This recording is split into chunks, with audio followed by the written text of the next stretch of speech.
Welcome back friend. हमने पिछले video में कवर किया था कि एक ट्रायल बैलेंस को कैसे क्रिएट किया जाता है और आज के इस वीडियो में हम कवर करेंगे trading and profit and loss account और बैलेंस शीट कि आखिर ये trading profit and loss account और बैलेंस शीट हम कैसे एक ट्रायल बैलेंस से क्रिएट कर सकते हैं। तो hey guys, this is Amit. शुरू करते हैं आज के इस वीडियो सेशन को।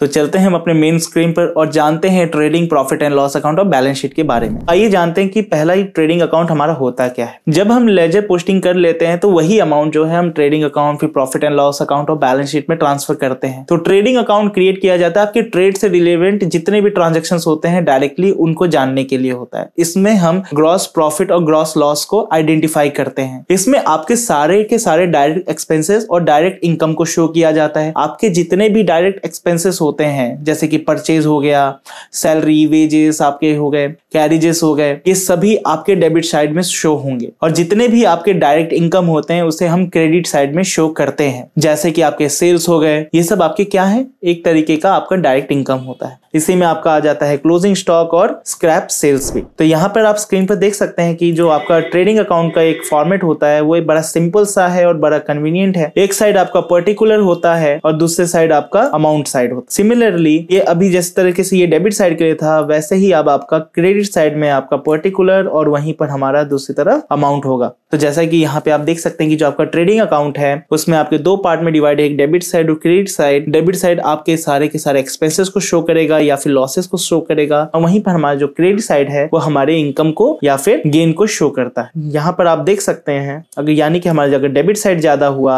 और क्रेडिट साइड कम हुआ तो यहाँ पर हमारा क्या निकल के आएगा, ग्रॉस लॉस निकल के आएगा। सिमिलरली आपका अगर क्रेडिट साइड अगर ज्यादा है और डेबिट साइड अगर कम है तो हमें यहाँ पे क्या आइडेंटिफाई होगा कि हमें कितना ग्रॉस प्रॉफिट हुआ। तो इस तरीके से हम यहाँ पे ग्रॉस प्रॉफिट और ग्रॉस लॉस को जान पाएंगे। आते हैं हम अपने नेक्स्ट अकाउंट पे कि एक प्रॉफिट एंड लॉस अकाउंट कैसे क्रिएट होता है और वो क्या होता है। तो यहाँ पर हम देखते हैं कि एक प्रॉफिट एंड लॉस अकाउंट क्या है। कि जैसा कि अभी तक आपने अभी ट्रेडिंग अकाउंट देखा कि ट्रेडिंग अकाउंट में जो भी हम अमाउंट को ट्रांसफर करते थे तो उससे हमें ग्रॉस प्रॉफिट और ग्रॉस लॉस पता चलता था। अब यहाँ पर हम जो profit and loss account create करेंगे यहाँ पे हमें ये पता चलेगा कि हमें कितना नेट प्रॉफिट हो रहा है या फिर हमें कितना नेट लॉस हो रहा है। सिमिलरली जिस तरीके से हम क्रेडिट साइड ट्रेडिंग अकाउंट में हम सारे के सारे डायरेक्ट इनकम को शो करते थे उसी तरीके से हम प्रॉफिट एंड लॉस में हम क्रेडिट साइड में इनडायरेक्ट इनकम को शो करेंगे। ट्रेडिंग अकाउंट में जो भी हमारा ग्रॉस प्रॉफिट या ग्रॉस लॉस आएगा उसे हम कहां पे ट्रांसफर करेंगे, प्रॉफिट एंड लॉस अकाउंट में। अगर हमें ग्रॉस लॉस हुआ है क्रेडिट साइड में तो प्रॉफिट एंड लॉस अकाउंट में हम डेबिट साइड में ग्रॉस लॉस दिखा देंगे। और उसी तरीके से अगर हमें ग्रॉस प्रॉफिट हमें ट्रेडिंग अकाउंट में डेबिट साइड हुआ है तो प्रॉफिट एंड लॉस अकाउंट में कहां पे ब्रॉट डाउन हो जाएगा, आपका क्रेडिट साइड में। ठीक है, तो जैसा कि आप यहाँ पे स्क्रीन पर देख सकते हैं कि हमारा जो ट्रेडिंग अकाउंट में जो ग्रॉस लॉस था क्रेडिट साइड में वो हम यहाँ पर डेबिट साइड में शो करते हैं। सिमिलरली जो हमारा ग्रॉस प्रॉफिट होता है डेबिट साइड में ट्रेडिंग अकाउंट में वो कहां पे ट्रांसफर हो जाएगा, credit side of profit and loss account. तो यहाँ पर आप कुछ एग्जांपल्स देख सकते हैं कि आपका इनडायरेक्ट एक्सपेंसेस क्या क्या कहलाते हैं। जैसे कि आपका सैलरी हो गया, रेंट हो गया, stationeries, telephone expenses, electricity bills, interest paid etcetera. तो ये सब हमारे क्या है, इनडायरेक्ट एक्सपेंसेस हैं जो कि डायरेक्टली आपके बिजनेस से इंटरेक्ट नहीं करते पर आपके बिजनेस को बढ़ाने में काफी हेल्प करते हैं। ये हमारे बिजनेस के लिए इनडायरेक्ट यानी कि अप्रत्यक्ष रूप से होने वाले खर्चे होते हैं। सिमिलरली यहाँ पर हम देख सकते हैं कि अब जो हमारा क्रेडिट साइड है, क्रेडिट साइड में हम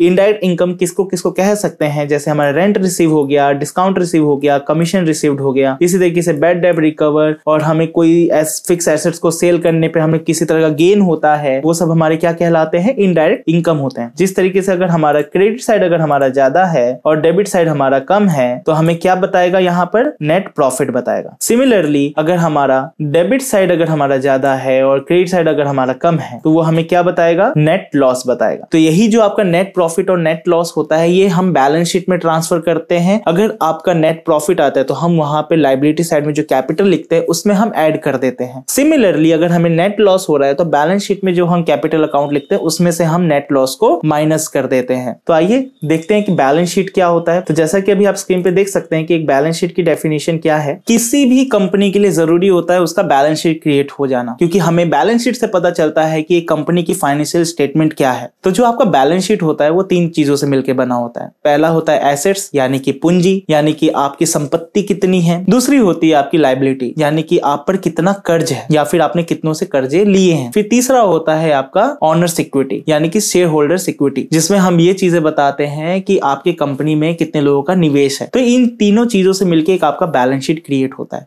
जिससे आपके कंपनी की फाइनेंशियल स्टेटमेंट पता चलती है और इसे हम ईयर के एंड में प्रिपेयर करते हैं। तो जैसा कि यहाँ पे आप फॉर्मेट देख सकते हैं, तो जो हमारा बैलेंस शीट का फॉर्मेट है कुछ इस तरीके का रहता है। तो जैसा कि हमारा जो बैलेंस शीट का फॉर्मेट होता है तो कुछ इस तरीके का होता है। एक साइड हमारी लायबिलिटी होती है तो दूसरी साइड हमारी एसेट्स होती है। यहाँ पर आप देख सकते हैं कि पहला जो है हमारा लायबिलिटी साइड, वहां पे हम शो करते हैं करेंट लायबिलिटीज, वहीं पे आपका आता है नॉन करेंट लायबिलिटीज और फिर आता है आपका कैपिटल अकाउंट। करेंट लायबिलिटीज में आप देख सकते हैं कि एक आपका क्रेडिटर आता है, फिर इसमें बिल पेबल्स होते हैं, इसमें आपके आउटस्टैंडिंग्स आते हैं, फिर इसमें एडवांस इनकम्स या अनअर्न्ड इनकम्स आती हैं, फिर शॉर्ट टर्म्स लोन्स भी आपके करेंट लायबिलिटीज में आते हैं। और नॉन करेंट लायबिलिटीज में आपके long terms loans, debentures etcetera आपके इस कैटेगरी में आते हैं। और यहाँ पे हम देख सकते हैं कैपिटल, जैसा कि अभी तक मैंने आपको बताया था कि अगर आपका नेट प्रॉफिट होता है तो हम यहाँ पर ऐड कर देते हैं, अगर हमें नेट लॉस होता है तो हम यहाँ पर इसे माइनस कर देते हैं। और यहीं पर हम इंटरेस्ट ऑन कैपिटल को भी शो करते हैं, और अगर हमारे पास किसी तरह का कोई ड्रॉइंग ट्रांजेक्शंस हैं तो उसे हम यहाँ पर माइनस कर देते हैं। फिर आता है आपका एसेट साइड। अब यहाँ पर जो आपका एसेट साइड्स है, यहाँ पर भी आपके एक होते हैं करेंट एसेट्स और दूसरा होता है आपका फिक्स्ड या फिर नॉन करेंट एसेट। अब यहाँ पर अब देखते हैं कि यहाँ पर हम किस तरीके से इसे शो करते हैं। तो पहला आता है आपका कैश, फिर उसके बाद मतलब इसमें आपका आता है कैश इन हैंड, फिर इसी में आता है कैश एट बैंक, फिर आता है आपका इन्वेंट्रीज, फिर bill payables, sundry debtors, prepaid expenses या फिर एक्रूड इनकम। ये सब आपके करंट एसेट्स की कैटेगरी में आते हैं। और ठीक उसी तरीके से आपके नॉन करंट एसेट में buildings, land, plant and machineries, furnitures and गुडविल्स, ये सब आपके नॉन करंट एसेट्स की कैटेगरी में आते हैं। फिर यहाँ पे जब आपके दोनों साइड की जो अमाउंट होती है वो क्या होनी चाहिए, बराबर होनी चाहिए, तभी एक आपका